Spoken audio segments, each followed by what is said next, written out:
حي على الفلاح.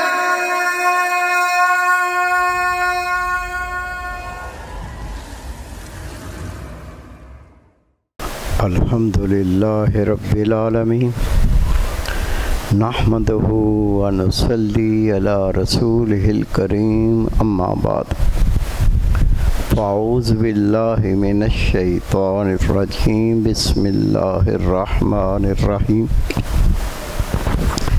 واذكروا الله كثيرا لعلكم تفلحون صدق الله العلی العظیم۔ میرے عزیز دوستو، واجہ احترام بزرگوں، انتہائی پیارے بیٹوں، میری پیاری ماؤں، بہنوں، بیٹیوں، عاجز ناچیز پر تقصیر گناہ گار بندے نے آپ کے سامنے اللہ تعالیٰ کے پاک کلام میں سے ایک آیہ کریمہ پڑھنے کا شرف حاصل کیا۔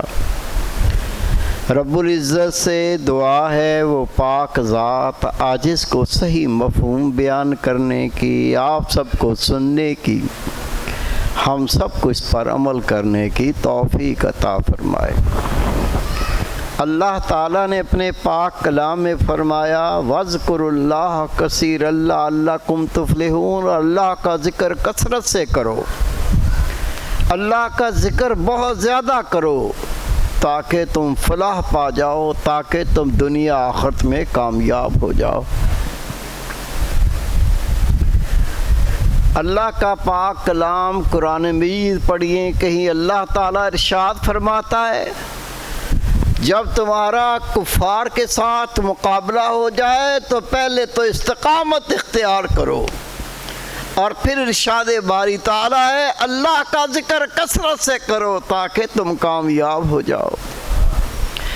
اللہ تعالیٰ تیسرے مقام پر اپنے پاک کلام میں فرماتا ہے جب نماز سے فارغ ہو جاؤ، اللہ کی زمین پر پھیل جاؤ، اللہ کا فضل تلاش کرو، اللہ کا ذکر کثرت سے کرو تاکہ تم کامیاب ہو جاؤ۔ نماز بھی اللہ کا ذکر ہے، لیکن نماز پڑھنے کے بعد ارشاد باری تعالیٰ ہے میری زمین پہ پھیلو، میرا فضل تلاش کرو، لیکن اس کے ساتھ ہی یہ حکم ہے کہ اللہ کا ذکر کثرت سے کرو تاکہ تم کامیاب ہو جاؤ۔ اللہ کا ذکر کثرت سے کرو تاکہ تم کامیاب ہو جاؤ۔ میرے بیٹے، میرے بھائی، میری پیاری بہن، میری پیاری بیٹی، واپس لوٹیں۔ ابھی آپ کے سامنے عرض کی اللہ تعالیٰ اپنے پاک کلام میں فرماتا ہے جب تمہارا کفار سے مقابلہ ہو تو پہلا کام یہ کرو کہ استقامت اختیار کرو، پکے ہو کے کھڑے ہو جاؤ، اور اس کے بعد اللہ ارشاد فرماتا ہے میرا ذکر کثرت سے کرو تاکہ تمہیں کامیاب کر دوں۔ یہ کفار سے لڑائی یہ نظر آتے ہیں، ان سے لڑو، اس کے سر پہ کوئی لٹھ مارو تو سر پھٹتا ہے، گولی مارو سینہ پھٹتا ہے۔ یہ کفار جب ان سے جنگ ہوتی ہے نظر آتے ہیں، نظر آنے والا دشمن اس کو مارنا آسان ہوتا ہے، نظر آنے والا دشمن اس کا مقابلہ آسان ہوتا ہے، شیطان تو نظر ہی نہیں آتا۔ اور کفار سے مقابلہ چند دنوں کا ہو سکتا ہے، چند مہینوں کا ہو سکتا ہے، کفار سے مقابلہ کہیں نہ دیکھا آپ نے کہ ختم ہی نہ ہوا، لیکن یہ شیطان سے جنگ تو ایک لمحہ بھی فرصت نہیں۔ اس سے دن کو بھی جنگ ہے، اس سے رات کو بھی جنگ ہے، اس سے سردی میں بھی جنگ ہے، اس سے گرمی میں بھی جنگ ہے۔ اگر تھوڑا موقع مل گیا یہ جان نہیں لیتا، یہ ایمان لے جاتا ہے۔ جان گئی تو اتنی بڑی بات نہیں، خدا کی قسم ایمان گیا تو کچھ نہ بچا۔ اس ایمان کے صدقے تو بخشش ہوگی، اس ایمان کے صدقے ہی اللہ راضی ہوگا، اس ایمان کے صدقے ہی تو نجات پائے گے۔ ایمان نہ بچا تو پاکی کیا بچا۔ جب کفار سے جنگ میں اللہ تعالیٰ نے استقامت کا حکم دیا اور پھر یہ فرمایا کہ اللہ کا ذکر کثرت سے کرو تاکہ تمہیں کامیاب کر دوں، ایسا دشمن جس سے 24 گھنٹے جنگ ہو، ایسا دشمن جو نظر ہی نہ آئے، اس سے اگر مقابلہ ہو، اس سے لڑنا ہو تو بتائیے وہاں اللہ کا ذکر کثرت کیے بغیر کامیابی ہو سکتی ہے؟ اسی لیے تو رسول پاک صلی اللہ علیہ وسلم کا ارشاد مبارک ہے، جس گھڑی بندہ غافل ہو جاتا ہے اس کے دل پہ شیطان مسلط ہو جاتا ہے، پس جب شیطان مسلط ہو گیا تو بندے کا ایمان نہیں بچتا، بندے کا ایمان تباہ و برباد ہو جاتا ہے۔ میرے پیارے بھائی، میرے بیٹے، میری پیاری بہن، میری بیٹی، جو بندہ مومن اپنے ایمان کی سلامتی چاہتا ہے، اپنے ایمان کو بچانا چاہتا ہے، اپنا ایمان سلامت لے کر دنیا سے لوٹنا چاہتا ہے، اس کے لیے لازم ہے کہ اللہ کا ذکر کثرت سے کرو۔ اللہ کا ذکر کثرت سے کرنا، اس کا مطلب کیا ہے؟ حضرت عبداللہ ابن عباس رضی اللہ تعالیٰ عنہ فرماتے ہیں، ذکر کثیر کب ہوگا؟ جب تو بیٹھا ہو اللہ کا ذکر کرے، جب تو کھڑا ہو اللہ کا ذکر کرے، جب تو لیٹا ہو اللہ کا ذکر کرے، جب تو امیر ہو اللہ کا ذکر کرے، جب تو غریب ہو اللہ کا ذکر کرے، جب تو صحت مند ہو اللہ کا ذکر کرے، جب تو بیمار ہو اللہ کا ذکر کرے، جب تو اپنے گھر میں اللہ کا ذکر کرے، جب گھر سے باہر اللہ کا ذکر کرے۔ آپ فرماتے تو بر میں ہو تو اللہ کا ذکر کرے، تو بہر میں ہو تو اللہ کا ذکر کرے، اور پھر فرماتے لکل حال، تیری کوئی گھڑی، تیرا کوئی وقت، تیرا کوئی حال اللہ کے ذکر سے غفلت میں نہ گزرے، تو ہر وقت اللہ کا ذکر کرے۔ آپ بیت خلا میں جاتے ہیں، وہاں تو اللہ کہنا بھی گناہ ہے، وہاں تو قرآن پاک پڑھنا بھی گناہ ہے، لیکن قربان اپنے پیرانے کے بار پر قرآن پاک کی تفسیر سمجھائی، تن لوگوں نے سمجھائی، دل کا ذکر عطا کر دیا، اور اس اللہ کے حکم کے مطابق جب دل کا ذکر مل گیا، بندہ مومن نے دل کا ذکر کیا، اب یہ باتیں کر رہا ہے تو ذکر کر رہا ہے، یہ سو رہا ہے تو ذکر کر رہا ہے، بیت الخلاء میں تو اللہ کا ذکر کر رہا ہے، اس کی کوئی گھڑی اللہ کے ذکر سے غفلت میں نہیں ہے۔ یہ قرآن پاک کی تفسیر کا مجسمہ بن گیا کہ یہ ہر وقت کل حال، ہر گھڑی اللہ کے ذکر میں مشغول ہو گیا۔ میرے پیارے بھائی، میرے بیٹے، میری پیاری بہن، میری پیاری بیٹی، یہ وہ نعمت عظمیٰ جو اللہ نے اپنے خاص بندوں کو عطا کی ہے۔ اگر چاہتے ہیں شیطان کو زیر کریں، اگر چاہتے ہیں نفس کو زیر کریں، اس اللہ کے نام کو دل میں بسا لو، خدا کی قسم دائمی اللہ کی پناہ میں آ جائیں گے، شیطان نفس کبھی حاوی نہ ہو سکے گا۔ حضرت بابا فرید رحمت اللہ علیہ آپ فرماتے ہیں، میں نے ایک اللہ کے ولی کا ذکر سنا، بڑا اللہ کا کامل ولی ہے، وہ دل کو ذاکر بنا دیتا ہے، شرع پاک کا تابع دار بنا دیتا ہے، گناہ سے بندہ دور ہو جاتا ہے، اللہ کا رنگ چڑھ جاتا ہے۔ آپ فرماتے ہیں، میں اپنے باطن کی پاکی کے لیے گھر سے نکلا، اور وہ رہتے تھے عراق کے علاقے میں۔ عراق جہاز نہیں ہوتے تھے، ریل گاڑی نہیں ہوتی تھی، جو صاحب حیثیت ہوتے تھے وہ گھوڑوں پہ، اونٹوں پہ سواری کرتے تھے، جو غریب ہوتے تھے پیدل سفر کرتے تھے۔ بابا فرید رحمت اللہ علیہ فرماتے ہیں، میں اللہ کی محبت کے لیے، اللہ کی معرفت کے لیے، دل کو اللہ کا ذاکر بنانے کے لیے، رب کا رنگ چڑھانے کے لیے، آخرت کو سنوارنے کے لیے، قبر کو منور کرنے کے لیے اپنے گھر سے نکلا، پا پیادہ پیدل۔ فرماتے ہیں رستے میں کبھی گھاس کھایا، کبھی پتے کھائے، چلتا گیا، سفر جاری تھا، رستے کے اندر ایک اللہ کے ولی کا ذکر سنا، بڑا نیک بندہ ہے، اللہ کا صالح بندہ ہے۔ میں نے کہا چلو جا تو عراق رہے ہیں، ان کی بھی زیارت کر لیتے ہیں۔ آپ فرماتے ہیں میں ان کی خانقاہ پر پہنچا، اللہ کے بندوں نے کیسے اللہ کا ذکر کیا ہے۔ آپ فرماتے ہیں 2 کبے تھے، محراب بنے ہوئے تھے۔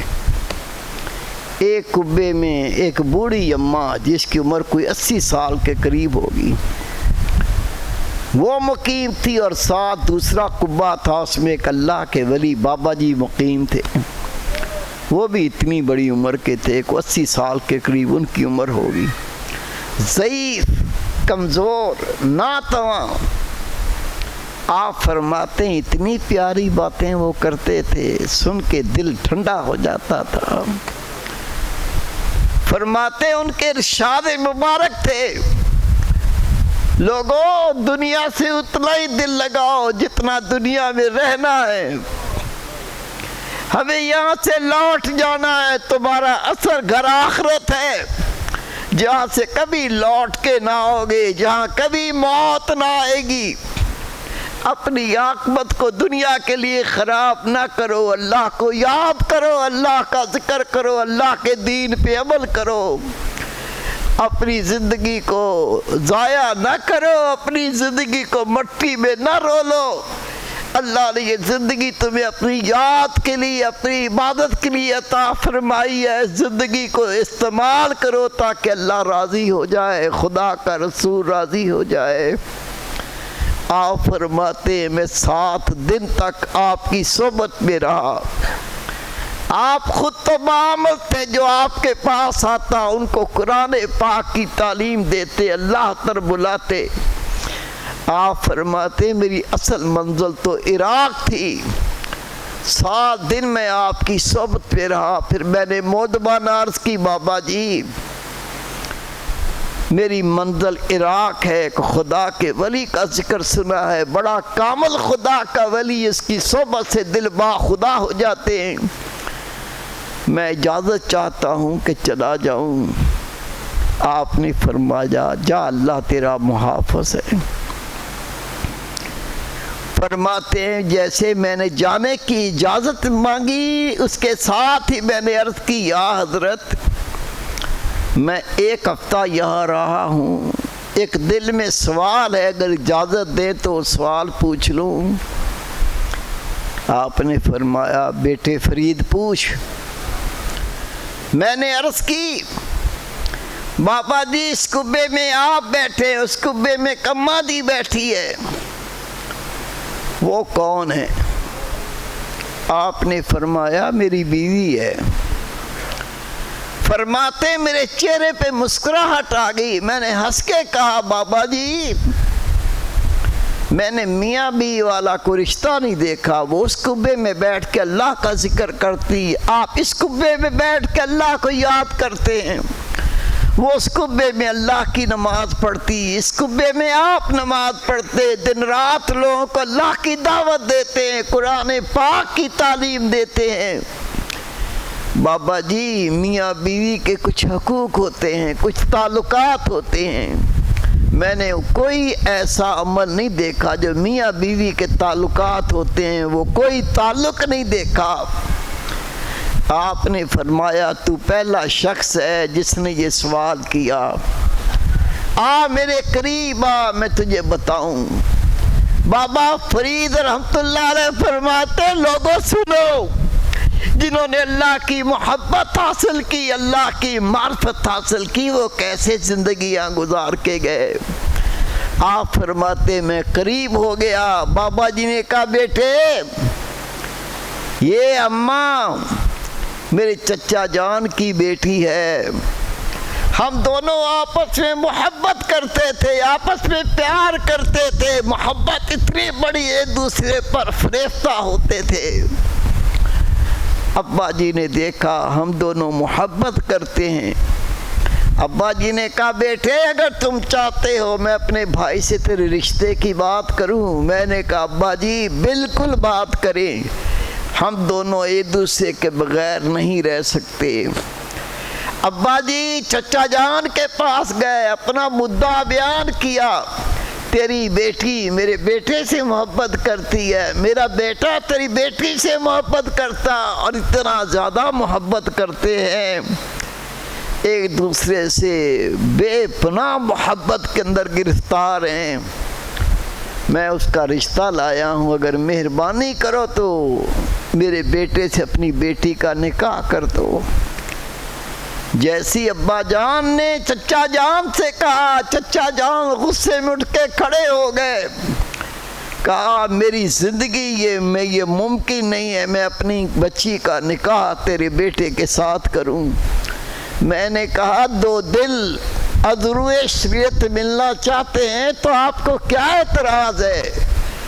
ہم نکاح کر دیتے ہیں، ماں باپ تو بچوں کو خوشیاں عطا کرتے ہیں، آپ کیوں کر رکاوٹ بنتے ہیں؟ چچا نے پھر کہا آئندہ اگر آپ میرے گھر آئیں آپ کی زبان سے میں یہ لفظ نہ سنوں، میں اپنی بیٹی کا نکاح تیرے بیٹے کے ساتھ نہیں کر سکتا۔ ابا جی پریشانی کے عالم میں واپس آئے، جیسے میں نے ان کا چہرہ دیکھا میرے دل کی دھڑکن تیز ہو گئی، میں پریشان ہو گیا کیونکہ ان کے چہرے پہ خوشی نہ تھی۔ ابا جی نے افسردگی میں کہا بیٹے میں نے تیرے لیے رشتہ مانگا تھا لیکن بھائی مانا نہیں، اور کہتا ہے میری زندگی میں یہ ممکن نہیں ہے میں اپنی بیٹی کا نکاح تیرے بیٹے کے ساتھ کروں۔ فرماتے ہیں اللہ کی قسم میری جان شکنجے میں پھنس گئی، میں کھانا بھول گیا، میں پینا بھول گیا، میری نیند اڑ گئی، اور یہی حال میرے چچا جان کی بیٹی کا ہوا۔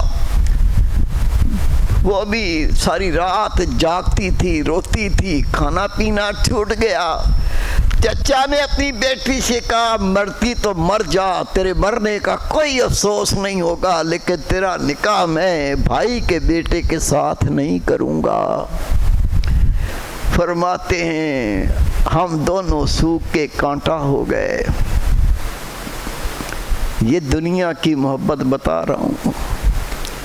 میرے مرشد سونا سائی رحمت اللہ علیہ فرمایا کرتے تھے او بندہ خدا سسی پنو پہ عاشق ہو گئی، عورت ذات تھی، عورت کمزور ہوتی ہے، نازک ہوتی ہے، عورت ذات تھی، صحراؤں میں دیوانہ وار بھاگتی ہے، پہاڑوں کو رودتی ہے، پنو فکر نہ کر میں آتی ہوں، تو پرواہ نہ کر میں آتی ہوں، عشق کیا تو جان دے دوں گی، پیچھے نہ ہٹوں گی۔ آپ یہ واقعہ بیان کر کے سونا سائی رحمت اللہ علیہ کے نصیحت کے الفاظ آپ اشعار پڑھا کرتے تھے، اور سسیا پنو لائے ڈھونگر یار ڈوریا، سندھی کا شعر ہے۔ آپ پڑھتے تھے سسی نے پنو کے لیے صحرا روت ڈالے، پہاڑوں کی پرواہ نہ کی، پیروں میں پتھر چبھ گئے، کانٹے چبھ گئے، او اللہ کے عاشق تو کیوں نہیں چلتا؟ سسی نے اپنے محبوب کے لیے صحرا رود ڈالے، پہاڑوں کو رود ڈالا، پیروں میں کانٹے لگے، پتھر لگے، وہ پیچھے نہ ہٹی اور کہتی تھی پرواہ نہ کر میں آئی، میں پیچھے نہیں ہٹوں گی۔ یہ کہہ کے پھر آپ فرماتے اللہ کے محبوب، اللہ تعالیٰ سے محبت کرنے والے، خدا کے محبوب سے محبت کرنے والے، تو نے ابھی تک قدم نہیں اٹھایا، اللہ کی طرف چل کے تو دیکھ اللہ تیرا کیسے سہارا بنتا ہے۔ بابا فرید رحمت اللہ علیہ فرماتے ہیں بابا جی نے بتایا بیٹے فرید ہمارا کھانا چھوٹ گیا، پینا چھوٹ گیا، رات کی نیند اڑ گئی، ہم سوکھ کے کانٹا ہو گئے، یقین آ گیا ابا جی کو میں مر جاؤں گا۔ ادھر چچا بھی جان گئے یہ بچی اتنی پکی ہے یہ مر جائے گی، یہ پیچھے نہیں ہٹے گی، لیکن چچا جان اتنے سخت دل تھے نہ مانے۔ اللہ کا کرنا یہ ہوا کہ چند دنوں کے بعد چچا جان کا انتقال ہو گیا۔ ابا جی ولی بن گئے، ابا جی نے ہمارا نکاح کر دیا۔ او فرید بیٹے، ہم دونوں محبت کرتے تھے، ابا جان نے ہمارا نکاح کروا دیا، وہ میری بیوی بن گئی، میں اس کا مجازی خدا بن گیا، میں اس کا شوہر بن گیا۔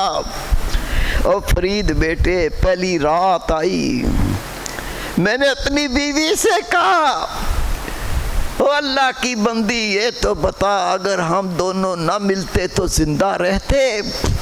بیوی کہتی اللہ کی قسم اگر نہ ملتے ہم مر جاتے، ہماری موت آ جاتی۔ میں نے اپنی بیوی سے کہا اللہ کی بندی بتا ہمیں کس نے ملایا؟ میری بیوی کہتی ہمیں اللہ نے ملایا۔ میں نے کہا اگر اللہ نے ملایا، یہ جان اللہ نے دے دی، نہیں تو مر جاتے۔ اگر تو میری بات مانے یہ ساری رات اللہ کے ذکر میں نہ گزار دیں۔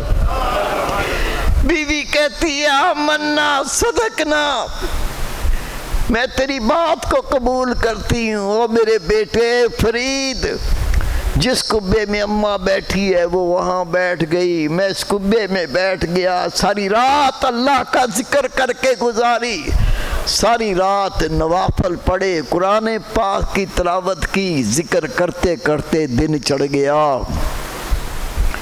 او بیٹا فرید، دوسری رات آ گئی، میری بیوی مجھ سے کہتی ہے اگر ہم نہ ملتے تو کیا ہم زندہ رہتے؟ میں نے کہا خدا کی قسم ہم زندہ نہ رہتے۔ میری بیوی نے کہا پھر آپ بتاؤ ہمیں کس نے ملایا؟ میں نے کہا ہمیں اللہ تعالیٰ نے ملایا۔ میری بیوی کہتی کل میں نے تیری بات مانی تھی، کیا آج تو میری بات مانے گا؟ وہ اللہ جس نے ہمیں ملایا، ہمیں زندگی مل گئی، ہم یہ ساری رات اللہ کا ذکر کر کے نہ گزار دیں؟ میں نے کہا قبول ہے۔ دوسری رات اس کبے میں بیٹھ گئی، میں اس کبے میں بیٹھ گیا، ساری رات اللہ کا ذکر کیا، ساری رات اللہ کو یاد کیا۔ او بیٹا فرید، تیسری رات آ گئی، میں نے اپنی بیوی سے پوچھا اگر ہم نہ ملتے تو زندہ رہتے؟ اس نے قسم کھائی ہم زندہ نہ رہتے، ہم مر جاتے۔ میں نے کہا بتا ہمیں کس نے ملایا، ہمیں کس نے بچایا؟ میری بیوی کہتی ہمیں اللہ نے بچایا، ہمیں اللہ نے ملایا۔ میں نے کہا جس نے ہمیں ملایا، جس کے صدقے میں زندگی ملی، اگر تو میری بات مانے یہ ساری رات اس کے ذکر میں نہ گزار دے۔ میری بیوی کہتی ہے میں نے قبول کیا، وہ اس کبے میں چلی گئی، میں اس کبے میں اللہ کا ذکر کرتا رہا، ساری رات اللہ کے ذکر میں گزار دی۔ اور بیٹا فرید، تیسری چوتھی رات آئی، یہی بات میری بیوی نے کہی، میں نے قبول کی، وہ وہاں ذکر کرتی رہی، میں یہاں ذکر کرتا رہا۔ او فرید بیٹے، 70 سال بیت گئے۔ او بیٹے فرید، اس طرح 70 سال بیت گئے۔ ایک رات وہ مجھ سے مانگ لیتی ہے، ایک رات میں اس سے مانگ لیتا ہوں۔ اللہ کی قسم اب ایک بار آپس میں نہیں ملے، اللہ کے ذکر میں زندگی گزر رہی ہے۔ خدا کی قسم ہم سب باتیں یاد ہیں، نوکری یاد ہے، یار یاد ہیں، گھر یاد ہے، بیوی یاد ہے، بچے یاد ہیں، کاروبار یاد ہے، یاد نہیں تو اللہ ہی یاد نہیں ہے۔ میرے مرشد فرمایا کرتے تھے ہم نے ذکر دینا تھا آپ کو دے دیا، ذکر دینا تھا ذکر دے دیا۔ پھر آپ فرماتے ذکر لینے والے بہت ہیں، کرنے والے بہت ہی کم ہیں۔ تھوڑی توجہ تو کر کے دیکھ لے، کیا توجہ کرنی ہے؟ ہر وقت اس 24 گھنٹے کا ذرا تجزیہ کریں۔ میرے مرشد فرما کے گئے ہر وقت، عاجز نے وہی جملہ دہرایا ہر وقت، میرے مرشد کے مرشد بھی یہی کہہ کے گئے ہر وقت کیا ہر وقت اپنا خیال دل کے مقام پہ رکھ کے سن. دل کہتا ہے اللہ اللہ اللہ. ہم کتنا وقت سنتے ہیں؟ ابھی سے کل تک تھوڑا اندازہ لگائیں اور دیکھیں کہ 24 گھنٹے میں کتنے منٹ آپ یہ توجہ رکھتے ہیں اور کتنے منٹ غافل ہوتے ہیں. خدا کی قسم میرے مرشد ایک دفعہ آئے، شام کا وقت تھا، عصر پہ خانقاہ میں تشریف فرماتے تھے اور مغرب تک آپ نصیحت کرتے، نئے آنے والے خط پڑھے جاتے، درس دیا جاتا، اور مغرب پڑھ کے آپ دولت خانے پہ تشریف لے جاتے. ایک بار آپ نے فرمایا میں نے سوچا کہ میرے مرشد نے دل کا ذکر دیا ہے، ذرا سوچوں تو صحیح. آپ نے فرمایا تھا ہر وقت اپنا خیال دل کے مقام پہ رکھ کے سن. دل کہتا ہے اللہ اللہ اللہ. فرماتے ہیں میں نے اپنا محاسبہ کیا کہ 24 گھنٹے میں کتنے ساعتیں وقت میرا خیال دل کے مقام پہ ہوتا اور میں سنتا ہوں. جب میں نے محاسبہ کیا، تجزیہ کیا، تو خدا کی قسم 24 گھنٹے میں نے اپنے آپ کو اللہ کے ذکر میں پایا. مزہ آیا کہ نہیں آیا؟ مزہ آیا کہ نہیں آیا؟ آگے بڑھ، قدم اٹھاؤ. ہر قدم تجھے اللہ کے قرب سے نوازے گا. ہر قدم تجھے اللہ اس کے رسول کے قریب چل کرتا چلا جائے گا. ہر لحظہ تیرا قلب روشن ہوتا جائے گا. خدا کی قسم جتنی گندی بیماریاں، حسد، بغض، کینہ، ریا، تکبر، یہ جھاڑو پھیر کے دلوں کو پاک کر دے گا. جب دل پاک ہوگا یہ اللہ کا گھر بن جائے گا. اللہ تیرے دل میں جلوہ گر ہوگا. ہر ہدایت اور نور تیرے قلب میں منتقل ہو جائے گی. تو با خدا ہو کے اللہ کا ولی بن جائے گا. اللہ کا پاک کلام ہے وَاذْكُرُوا اللَّهَ كَثِيرًا لَعَلَّكُمْ تُفْلِحُونَ. اللہ کا ذکر کثرت سے کر، بہت زیادہ کر، تاکہ تو دنیا آخرت میں کامیاب ہو جائے. اور یقین جان لے یہ دل کے جاری ہوئے بغیر، دل کی طرف توجہ کیے بغیر یہ ذکر کثیر ممکن نہیں ہے. ذکر کثیر نہیں ہو سکتا. محاسبہ کریں. میرے پیر و مرشد فرمایا کرتے تھے اگر توجہ نہیں پکتی تو تسبیح پکڑ لے، انگوٹھا پھیر دانے پر، اور خیال یہ کر یہ دانہ نہیں، یہ دل ہے، یہ قلب ہے، اور اس کا ہر انگوٹھے کا پھرنا دل کہہ رہا ہے اللہ اللہ اللہ. تسبیح پکڑ کے اس خیال کو اپنا. انشاءاللہ تعالی یہ تصور دل کہہ رہا ہے اللہ اللہ، اس کے وقت میں اضافہ ہوتا جائے گا، اضافہ ہوتا جائے گا.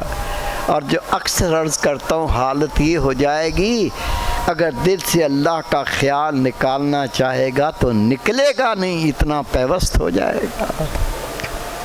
اللہ رب کریم اس پر عمل کرنے کی توفیق عطا فرمائے. بنعمة ربك فحدث. صدق الله.